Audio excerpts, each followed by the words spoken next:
fear was drained from his body, drained from his body. It is all of it. Fear, pain, was just drained. I'm just gonna say it. There is no point in pretending there isn't an elephant in the room. We are living in a miraculous time. Right here, right now, on Crockett Island. There are actual, bona fide miracles happening before our eyes at St. Patrick's. And this community, Sheriff, you should know. तो दोस्तों, स्वागत है आपका हमारे YouTube channel में। और आज की इस वीडियो में मैं एक्सप्लेन करने जा रहा हूँ मिडनाइट मास की बुक 3 प्रोवर्ब्स को। पर वीडियो शुरू करने से पहले कहना चाहूँगा कि अगर आपने अभी तक मेरी मिडनाइट मास की पिछली वीडियोस नहीं देखी हैं तो आपको इस वीडियो में ज़्यादा कुछ समझ नहीं आने वाला, और इसलिए मैं रिकमेंड करूँगा कि आप पहले उन वीडियोज़ को देखिए और फिर यहाँ पर आइए। और अब हम बिना देर करते हुए चलते हैं सीधा वीडियो की तरफ। तो एपिसोड शुरू होता है फादर पॉल को दिखाते हुए जो चर्च में घूम रहा होता है, और ये वो रात होती है जिस दिन फादर पॉल आइलैंड पे पहली बार आया था। अब फादर पॉल चर्च के कन्फेशन रूम में जाता है और अपना एक गुनाह कन्फेस करने लगता है जो होता है मॉन्सिग्नर प्रूइट के बारे में, और फिर हमें मॉन्सिग्नर प्रूइट की स्टोरी को दिखाया जाता है। अब सीन जाता है पास्ट में जहाँ पे हमें मॉन्सिग्नर प्रूइट को दिखाते हैं जो अपनी ट्रिप पे डमाकस नाम की एक जगह पे होता है, और क्योंकि मॉन्सिग्नर बहुत बूढ़ा होता है तो उसकी तबीयत गर्मी की वजह से ख़राब होने लगती है। और फिर यहाँ से सीन वापस प्रेजेंट में शिफ्ट हो जाता है जहाँ पे लीजा के ठीक होने के बाद सब लोग शॉक्ड होते हैं। अब सब लोग चर्च में खुशी मना रहे होते हैं और तभी फादर पॉल को कुछ अजीब फील होने लगता है और वो चर्च से भाग जाता है और बेव उसका पीछा करती है। अब फादर पॉल भागता हुआ घर पे पहुंचता है और फिर उसकी खांसी में से खून आने लगता है, और दूसरी तरफ बेव को फादर के घर पे दीवार पे लगी हुई एक फ़ोटो दिखती है जिसे देखने के बाद बेव चौंक जाती है, पर वो फ़ोटो किसकी होती है ये हमें पता नहीं चलता। अब हमें डॉक्टर सैरा को दिखाते हैं जो लीजा का चेकअप कर रही होती है, और सैरा भी लीजा की रिकवरी से शॉक्ड होती है। और इस सीन में हमें पता चलता है कि लीजा को गोली उसकी स्पाइन में लगी थी, और फिर डॉक्टर सैरा बताती है कि कुछ रेयर केसेस में स्पाइन की जो इंजरी होती है वो धीरे धीरे ठीक हो जाती है, पर लीजा के पेरेंट्स लीजा की रिकवरी को चमत्कार मान रहे थे। अब जब लीजा की फैमिली डॉक्टर सैरा के घर से चली जाती है तो सैरा देखती है मिल्ड्रेड को जो ऊपर के फ्लोर पे पहुंच गई थी, जो कि चौंका देने वाली बात होती है, और अब मिल्ड्रेड की मेमोरी भी थोड़ी थोड़ी वापस आने लग गई थी। अब चमत्कार वाली बात पूरे आइलैंड पे फैल जाती है और बहुत सारे लोग फादर पॉल से मिलने की जिद करने लगते हैं, पर बेव उन सबको आराम से हैंडल कर लेती है। अब रात के टाइम राइली और पॉल अपने नशा मुक्ति केंद्र पे होते हैं जहाँ पे राइली फादर को बताता है कि जो आज चर्च में हुआ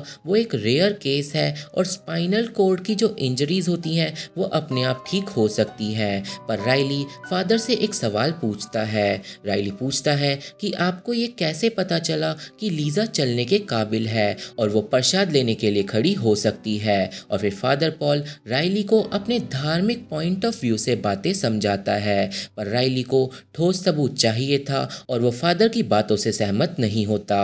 अब अगले दिन वारेन और लीजा को साथ में दिखाते हैं जहाँ पे हमें पता चलता है कि वारेन लीजा को पसंद करता है, और अब लीजा को पूरे आइलैंड के लोग बड़ी अजीब तरीके से देख रहे थे। अब रात के टाइम हमें एनी और एड को दिखाते हैं जहाँ पे एड अचानक ही नोटिस करता है कि उसकी कमर का दर्द जो सालों से उसकी कमर में था वो अचानक ही गायब हो गया है, और एड काफ़ी एनर्जेटिक फील करता है और वो एनी के साथ पुराने टाइम्स की तरह डांस करता है। और दूसरी तरफ हमें वारेन को दिखाते हैं जो लीसा के साथ रात को बाहर होता है और फिर वो दोनों एक बोट पे किस करते हैं। अब आइलैंड पे अगले कुछ दिनों को हमें कुछ क्लिप्स के साथ दिखाया जाता है और फिर हमें आइलैंड की करंट सिचुएशन का पता चलता है। हमें पता चलता है कि आइलैंड के लोगों में दिन प्रतिदिन भगवान के लिए आस्था बढ़ती जा रही है, और जो राइली है वो अपना ज़्यादातर समय एरिन के साथ बिताता है, और हमें बेव को भी दिखाया जाता है जिसके हाथ में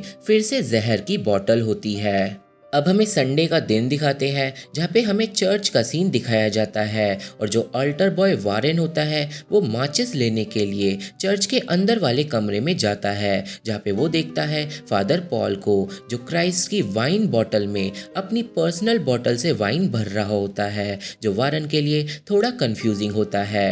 अब जब फादर पॉल लेक्चर दे रहा होता है तो उसको पसीने और चक्कर आने लगते हैं और फिर अचानक ही फादर पॉल बेहोश होके गिर जाता है और सब लोग फादर को संभालते हैं और यहाँ से सीन फिर से कन्फेशन रूम में चले जाता है जहाँ पे फादर पॉल अपना सिन कन्फेस करते हुए मॉन्सिग्नार प्रूइट की कहानी बता रहा होता है और फिर कहानी फिर से पास्ट में चली जाती है। अब पास्ट में हमें मॉन्सिग्नार को दिखाते हैं जो डमाकस के एक रेगिस्तान में भटक गया होता है और वहाँ पे सैंड स्टॉर्म आ रहा होता है जिसमें मॉन्सिग्नार फंसा हुआ होता है और फिर मॉन्सिग्नार को रेगिस्तान में एक एंशिएंट मकबरा दिखाई देता है और मॉन्सिग्नार आंधी से बचने के लिए उसके अंदर चले जाता है और यहाँ से सीन फिर से प्रेजेंट में जाता है जहाँ पे फादर पॉल को होश आ चुका होता है और डॉक्टर सैरा उसका चेकअप कर रही होती है। अब चेकअप के बाद सैरा बताती है कि फादर को वायरल फीवर है और डिहाइड्रेशन है और वो कुछ दिन में ठीक हो जाएंगे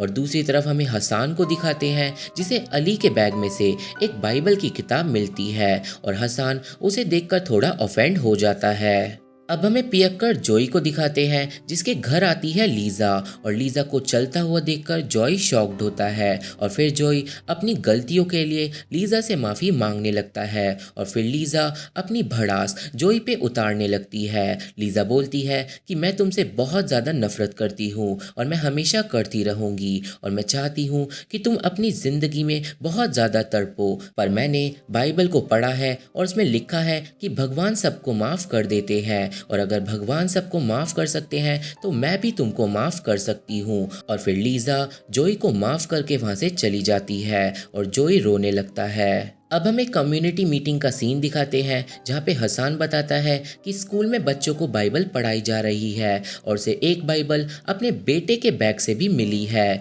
जो कि एक गलत बात है क्योंकि हम लोग क्रिश्चियन नहीं हैं, हम लोग मुस्लिम हैं और हमें बाइबल को पढ़ने की ज़रूरत नहीं है। और फिर बेव इस बात के जवाब में रिलीजन का कुछ इस तरह से यूज़ करती है कि हसान ज़्यादा सवाल नहीं पूछ पाता और हमेशा की तरह वो बदमिजाज औरत सामने वाले की बातों को गलत साबित कर देती है और इस बात से एरिन को बहुत ज्यादा गुस्सा आता है। अब सीन जाता है डॉक्टर सैरा के घर पे जहाँ पे मिल्ड्रेड की मेमोरी पूरी तरीके से ठीक हो चुकी होती है और वो सैरा को अब ढंग से पहचान पाती है और ये सब देखकर सैरा बहुत ज़्यादा खुश होती है। अब राइली को दिखाते हैं जो अपने नशा मुक्ति केंद्र पहुंचता है जहाँ पे इस बार जॉय भी आया हुआ होता है और जॉय ने ड्रिंक छोड़ने का फैसला इसलिए किया था क्योंकि जब से लीजा ने उसे माफ किया है तो वो ड्रिंक करने के बारे में सोचने से भी डर रहा है और अब जॉय को राइली और फादर पॉल से बात करके अच्छा लगता है। अब जब राइली और जॉय मीटिंग खत्म होने के बाद घर चले जाते हैं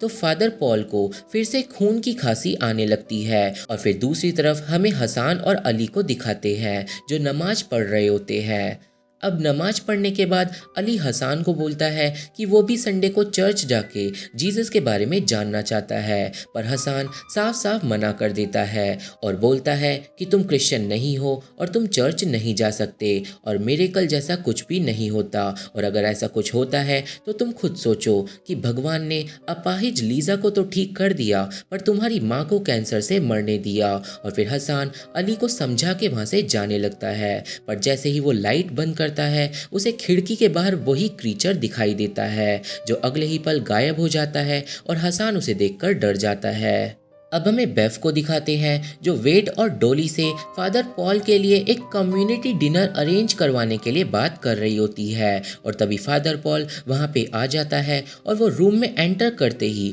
बेहोश हो जाता है और फिर फादर को झाग और खून की उल्टियां होने लगती है और फिर कुछ ही देर में फादर पॉल मारा जाता है और किसी को कुछ समझ नहीं आता कि ये सब कैसे हुआ और सब रोने लगते हैं। और यहाँ से सीन पास्ट में मॉन्सिग्नार के ऊपर चले जाता है जो रात होने के बाद भी उसी एंशिएंट रूइंस के अंदर फंसा हुआ होता है। अब मॉन्सिग्नार उस अंधेरी जगह पे माचिस जला के थोड़ा उजाला करता है और फिर उसे अंधेरे में चमकती हुई दो आंखें दिखती हैं और फिर जब मॉन्सिग्नार फिर से एक और बार माचिस जलाता है तो एक बहुत ही डरावना पंखों वाला वैम्पायर टाइप क्रीचर मॉन्सिग्नार पे हमला कर देता है और अब वो क्रीचर मॉन्सिग्नार की गर्दन काटकर उसका खून पीने लगता है और फिर मॉन्सिग्नार तड़पने लगता है। अब मॉन्सिग्नार भगवान से प्रार्थना करने लगता है और वो क्रीचर मॉन्सिग्नार की प्रार्थना को बड़े ध्यान से सुन रहा होता है और फिर मॉन्सिग्नार उस क्रीचर को एक एंजल की नज़रों से देखता है